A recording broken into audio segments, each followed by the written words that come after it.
on le dit généralement au Cameroun, avoir un visa étudiant pour la France est de plus en plus une histoire de cardio. Et cela est dû certainement à plusieurs raisons, notamment il y a beaucoup de raisons politiques, géopolitiques derrière, qui font en sorte qu'aujourd'hui, progressivement, la France ferme ses portes et est de plus en plus regardante et sélective sur les profils et sur les personnes qu'elle laisse entrer sur son territoire. En tout, il y a généralement 7 motifs de refus des visas étudiants qu'on donne aux personnes qui veulent aller étudier en France. Et dans cette vidéo, nous allons nous concentrer sur les 4 premiers motifs, c'est-à-dire du motif 1 au motif 4. Et au cours des semaines, voire au cours des mois à venir, nous allons publier une autre vidéo dans laquelle nous allons également parler des 3 autres motifs. L'objectif est de te faire comprendre ce qui pourrait t'attendre devant, ce qui pourrait faire en sorte qu'on ne te refuse pas le visa, qu'on te refuse le visa, pour que tu puisses savoir comment pouvoir l'anticiper. Pour pouvoir anticiper, il faut que tu sois capable d'avoir l'information, que tu puisses maîtriser un certain nombre de choses. Ce n'est qu'à partir de là que tu pourras véritablement dire que, ok, par rapport à ce niveau, je peux réagir comme ça ou comme ça. Maintenant, il n'est pas toujours évident, lorsqu'on est novice, de savoir dans quelle direction aller. Il n'est pas toujours facile de savoir quels sont les pièges, de pouvoir les identifier à distance pour pouvoir les éviter et risquer de se faire refuser le visa. C'est pour ça que nous recommandons toujours du mieux que possible de se faire accompagner par des experts. Donc, si tu as besoin d'accompagnement dans le cadre de ta procédure de visa étudiant pour la France en 2024, n'hésite surtout pas à nous contacter. Nous sommes à ta disposition et nous pouvons t'aider à arriver en France avec ton visa étudiant en 2024 ou en 2025 en fonction des situations. Nous faisons une analyse froide et complète de ton dossier et à partir de là, nous pourrons plus ou moins donner une orientation à ton dossier qui pourrait jouer plus tard en ta faveur. Regardez cette vidéo jusqu'à la fin et tu en apprendras un peu plus sur les différents motifs qui peuvent faire en sorte qu'on te refuse le visa pour la France. Toi aussi, dis-moi en commentaire selon toi quel est le motif le plus important ou bien s'il y a d'autres raisons pour lesquelles on peut également aussi refuser. Si tu connais quelqu'un qui en a refusé le visa pour un autre motif, tu peux également aussi partager ce motif-là en commentaire. Donc, n'hésite surtout pas à liker la vidéo, n'hésite pas à partager autour de toi. Si tu n'es pas encore abonné à la chaîne, n'hésite pas à t'abonner. Et si tu as besoin d'accompagnement, n'hésite surtout pas à nous contacter et nous serons ravis d'être là pour toi.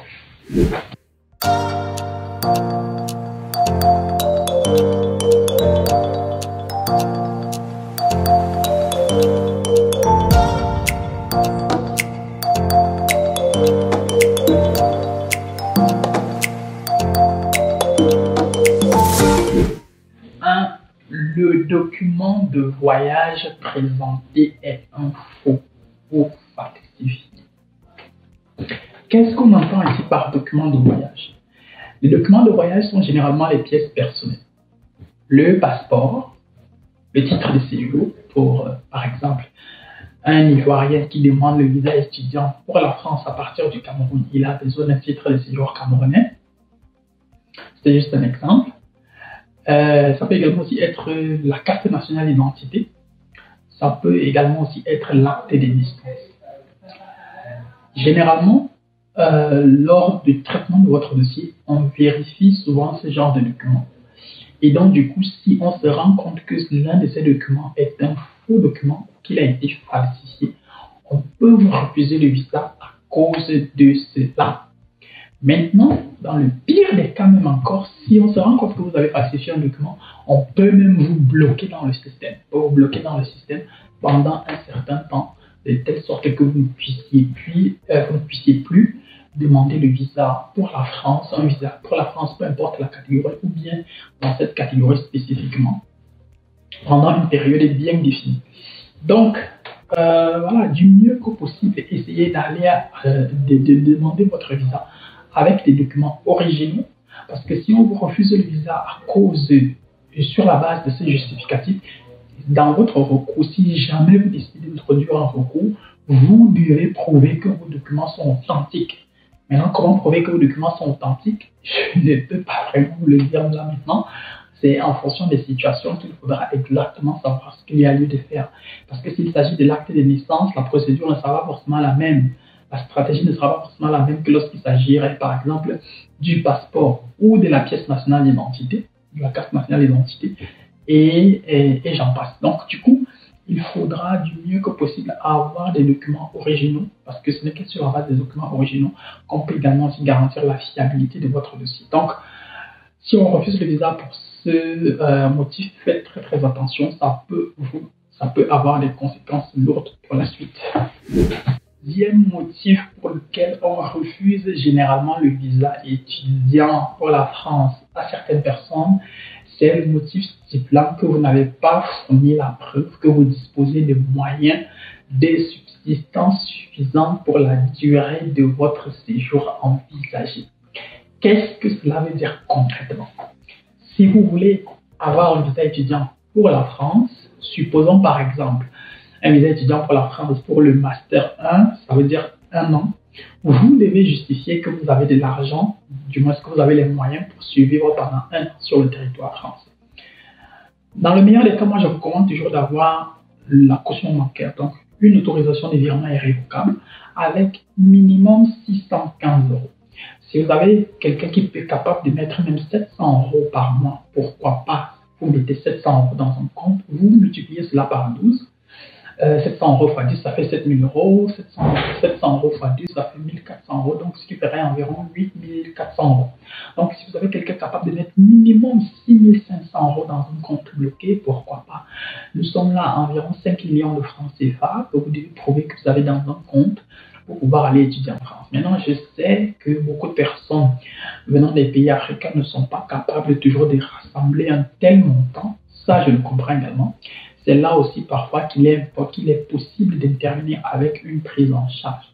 Maintenant aussi, le problème qui intervient souvent avec la prise en charge, c'est que parfois ça soulève beaucoup de questions.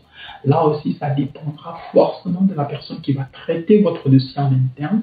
Vous pouvez tomber sur quelqu'un de compréhensif qui, après avoir par exemple analysé la solvabilité de la personne qui décide de vous prendre en charge, décide tout simplement de ne pas creuser en profondeur et vous donne le visa. Vous pouvez également aussi tomber sur quelqu'un qui creuse un peu plus en profondeur, qui pose des questions. Est-ce que la personne qui va vous recevoir en France est parentée à vous, etc. Quel est le lien de parenté qui vous lie, etc., etc. Donc, tous ces petits détails-là sont des détails qui peuvent parfois nuire à votre procédure. C'est pour ça que moi, je recommande toujours, dans le meilleur des cas, de ne pas aller sur la base d'une prise en charge. Mais si c'est possible d'aller avec une prise en charge, il faudrait vraiment, dans le meilleur des cas, que ce soit quelqu'un de la famille direct, le père, un parent, une tante, un frère, un cousin ou une cousine, et pour qu'on puisse être capable de justifier cela via le biais d'un certain nombre de documents.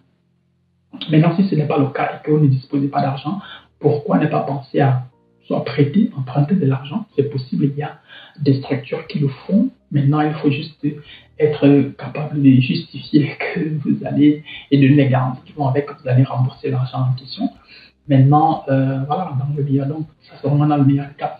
Et il faudrait justement aussi que ce soit capable de couvrir toute la période du séjour. Donc, ça c'est vraiment un détail qui revient de façon très très récurrente parce que beaucoup de personnes font des erreurs monumentales ici. Beaucoup de personnes vont ici à l'entretien visa, déposent les dossiers de demande de visa avec des dossiers, du moins avec des garants qui ne sont pas toujours solvables. Donc il faut toujours prendre en considération ce genre d'informations et c'est pourquoi on dit toujours de se faire accompagner parce que lorsque vous faites accompagner, moi je peux très facilement voir certaines failles dans un dossier et vous dire ok, à tel endroit si vous faites ça, voici ce qui pourrait arriver, à tel endroit si vous faites ça, voici ce qui pourrait arriver. Si on fait plutôt comme ça, voici le résultat auquel on pourrait s'attendre. Donc c'est plus dans ce sens-là que moi, que nous sommes là, que nous mettons à votre disposition notre expertise. Donc, si on prend votre début dans votre dossier dès le départ, on vous accompagne, on anticipe déjà sur des questions comme celle-là, avant même parfois que l'admission ne sorte, on doit déjà avoir ce genre de réponses pour qu'on sache exactement ce qu'il y aura lieu de faire une fois que nous aurons une admission en main.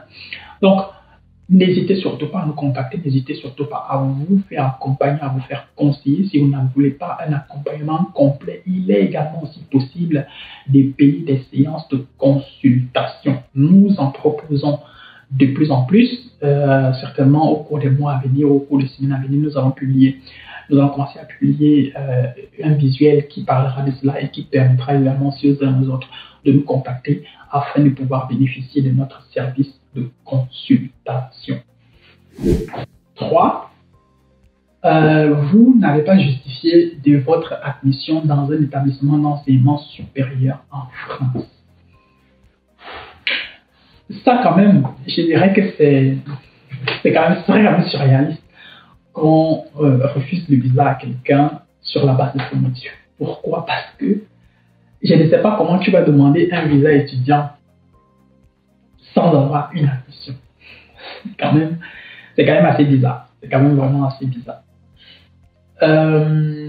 Donc, du coup,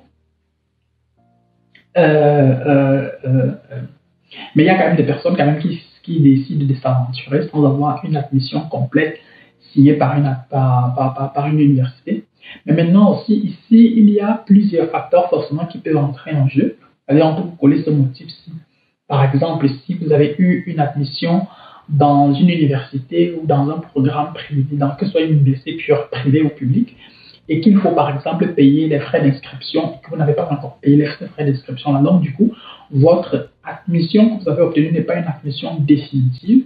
Et si vous amenez une admission qui n'est pas définitive à l'ambassade, il peut arriver qu'on vous refuse justement le visa sur la base de ce point-là, en vous collant ce motif numéro 3. Ça, c'est possible.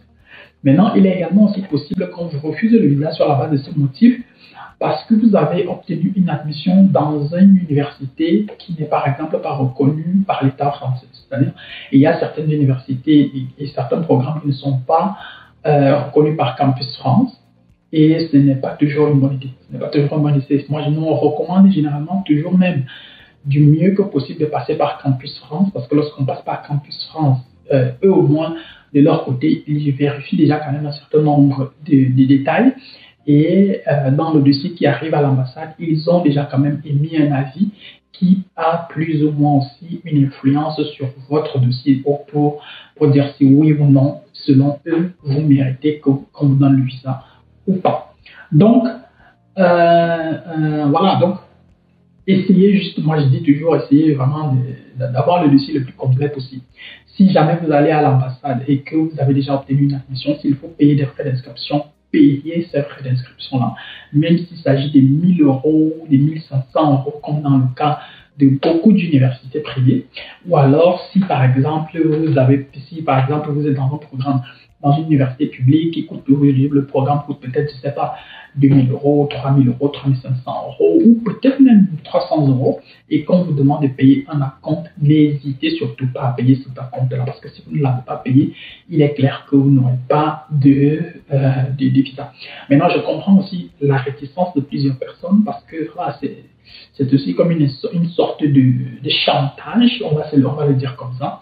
Pourquoi? Parce que si vous ne payez pas, vous n'aurez pas le visa. Maintenant, si vous payez, ça ne vous garantit toujours pas le visa. Sauf que si vous n'avez pas le visa, vous n'êtes pas toujours certain d'être remboursé, de rentrer en possession de l'argent que vous avez eu à dépenser. Donc, ce qui fait que je comprends la réticence, mais tout ça fait partie des risques du game. Tout ça fait partie des risques du game. Et si vous n'êtes pas prêt à dépenser, vous n'allez rien obtenir.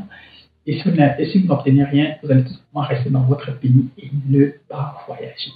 C'est à vous de peser le pour et le contre et de voir si ça vaut la peine de vous engager. C'est pourquoi également aussi, il est important de faire analyser son dossier dès le départ pour pouvoir évaluer vos chances et sur la base de cette évaluation-là, qu'on puisse vous dire si oui ou non, votre dossier vaut la peine d'être lancé, si oui ou non et comment est-ce que on doit plus ou moins marcher pour que nous puissions aboutir aux résultats escomptés. Faites-vous accompagner, faites-vous conseiller, faites-vous consulter. Ça coûte certes de l'argent, mais ça peut vous permettre d'obtenir votre visa. Motif 4. Vous n'avez pas présenté d'éléments suffisants permettant à l'autorité consulaire de s'assurer que votre séjour en France à des fins d'études ne présenterait pas un caractère abusif. Ici, il s'agit d'un motif de refus de visa qui peut être interprété sous 1001 façons. Ici, il s'agit justement de votre dossier de visa. Vous avez présenté quel dossier de visa et jusqu'à quel niveau est-ce que votre dossier de visa est fiable. Ce motif, moi je le mettrais plus sous l'angle de la fiabilité. Vous voulez aller étudier en France, oui. Mais qu'est-ce qui nous prouve que vous allez étudier en France? Qu'est-ce qui nous prouve que lorsque vous allez arriver en France, vous n'allez pas commencer à gambader à gauche à droite?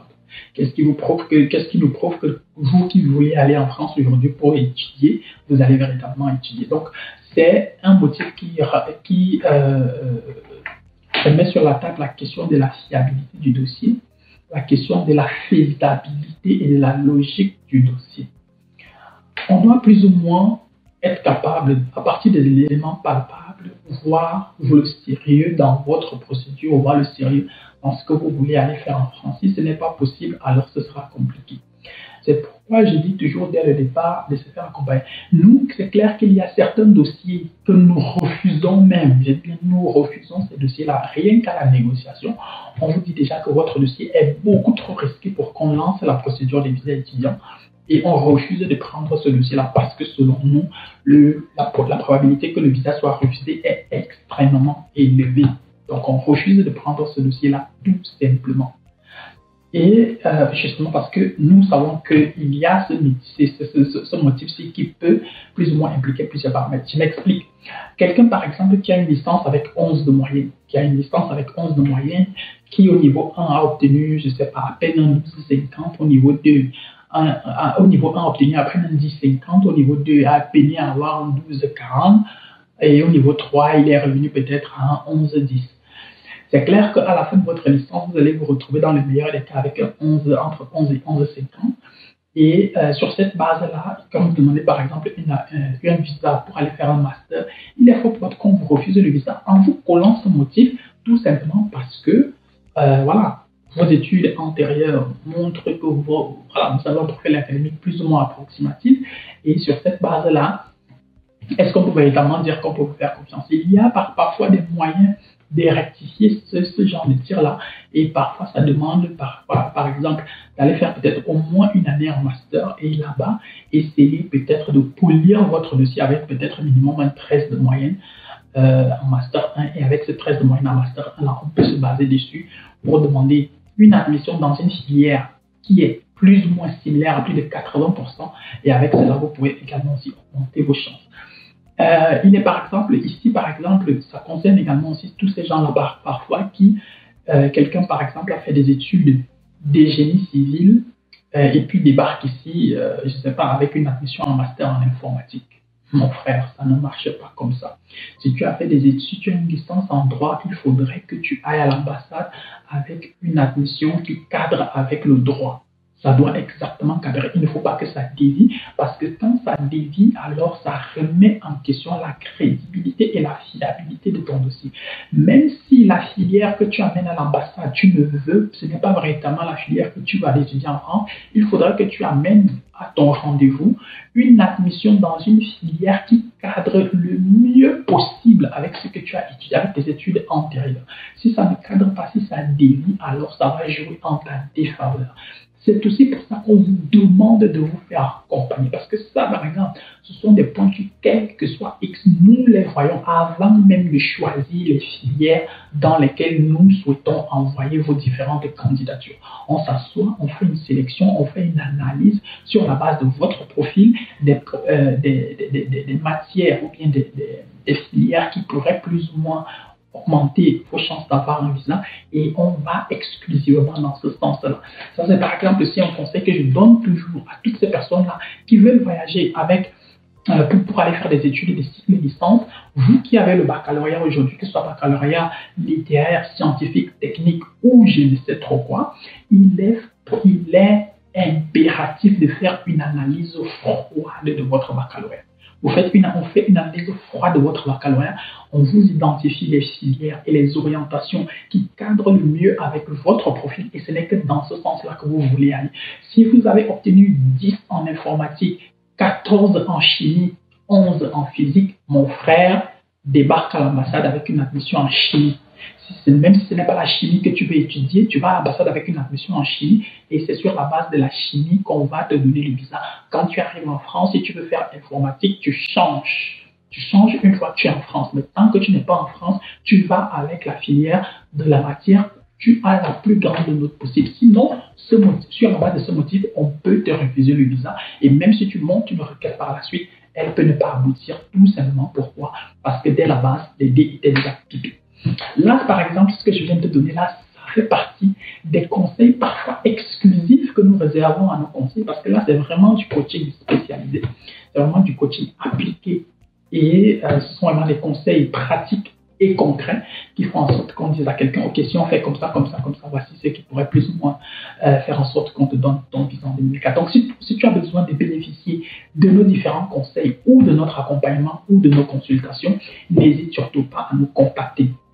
Nous avons une palette de produits et de services designés pour répondre à la demande de tout un chacun. Si tu veux juste des conseils sur ton dossier, tu peux réserver un rendez-vous avec nos équipes pour que nous puissions te faire profiter d'une consultation de 30 minutes ou de 60 minutes en fonction de ton budget. Ou alors, nous pouvons également aussi, si tu as besoin d'accompagnement ou d'assistance, on peut t'accompagner tout au long de ta procédure, ou bien si tu as déjà commencé ta procédure, on peut te prendre où tu te trouves pour t'accompagner jusqu'à la fin et te faire commettre le moins d'erreurs possible. Nous sommes situés du côté de Yaoundé, à Messassi et à Douala. Nos bureaux seront installés à partir des fin janvier et début février du côté de Lopon. N'hésite surtout pas à nous contacter via nos différents numéros qui sont dans la description de cette vidéo. Si tu n'es pas encore abonné à la chaîne, n'hésite surtout pas à t'abonner parce que nous aurons encore du contenu. Comme je l'ai dit à l'entame, au cours des semaines à venir, nous allons publier une vidéo sur les 3 autres motifs parce que sinon on a décidé de la couper en 2. Sinon la vidéo allait être un peu trop longue. Donc on va publier également aussi les 3 autres métiers. On va revenir dessus, expliquer ce que vous devez comprendre et comment cela peut également aussi vous aider à obtenir votre visa en 2024. Voilà. D'ici à notre prochaine vidéo, porte-toi bien des choses à toi. Ciao, ciao.